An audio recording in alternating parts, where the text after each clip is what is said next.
Welcome to 5 Minute Friday, everybody, where we share best tips and tricks to help you get just a little bit better every week. Eddie, what you got, man? Planning long.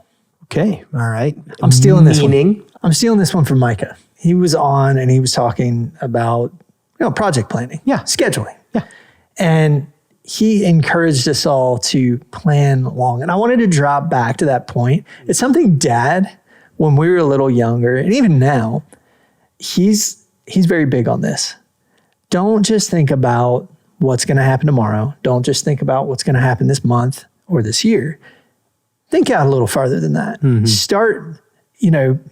Start sowing into something today that will, give you benefit 5 years from now, 10 years from now. Yeah. Start thinking long, start planning long. His whole thing was, plan out 20 years, go 20 years out. What does that look like? Because 5 years, and I can attest to this, happens so fast, especially dude, have kids.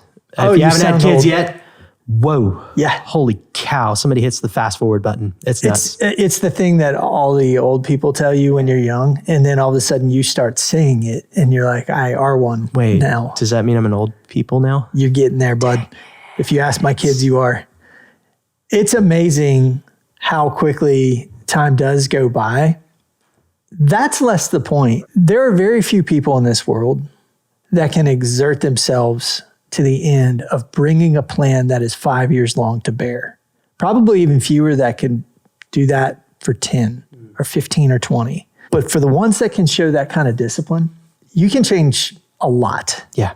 By just continuing to chip away, come back at it, and know where you're headed. So how do we get there? Well, we have to look out and kind of work backwards. Yeah. And so the encouragement here is, plan long. Don't just plan for today. Don't get so hung up in the fray that you're not, picking your head up and thinking about the long game, because you're going to get there. Yeah. I think some people are really good at thinking about the long game. For me, I actually am pretty decent at that to a fault.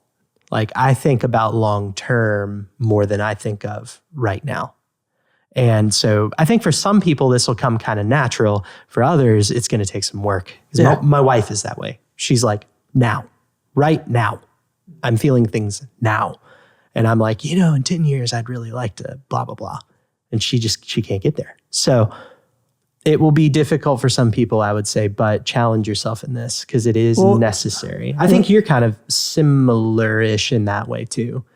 About planning short? Yeah. And being right now? A little more in the moment, right? I might follow that. I would say... Depends on the day. If your thoughts are long, if your thoughts are more like, oh, I'm thinking about what could be 10 years from now, that's great. But the planning long comes when you actually put some legs on that. Yeah. And then stick with it. So that's the hard part. Yeah. Thinking about 10 years from now is not very difficult. What do I want to be when I'm 20 years from now? That's not all that difficult. It's how am I going to get from here to there? Right? Just looking out. And I get it. We're not guaranteed tomorrow. Yeah. So you're not lost in this, but there is kind of an overarching purpose that if you can bring something to bear over that period of time, there's substance to that. That is a substantial achievement that a lot of people will never see in their life. Yeah. You're definitely a 1%er at that point. Well, that's good stuff, man. Yeah, and definitely totally stole that from Dad too. So there you go. All right, guys. Well, go build something awesome.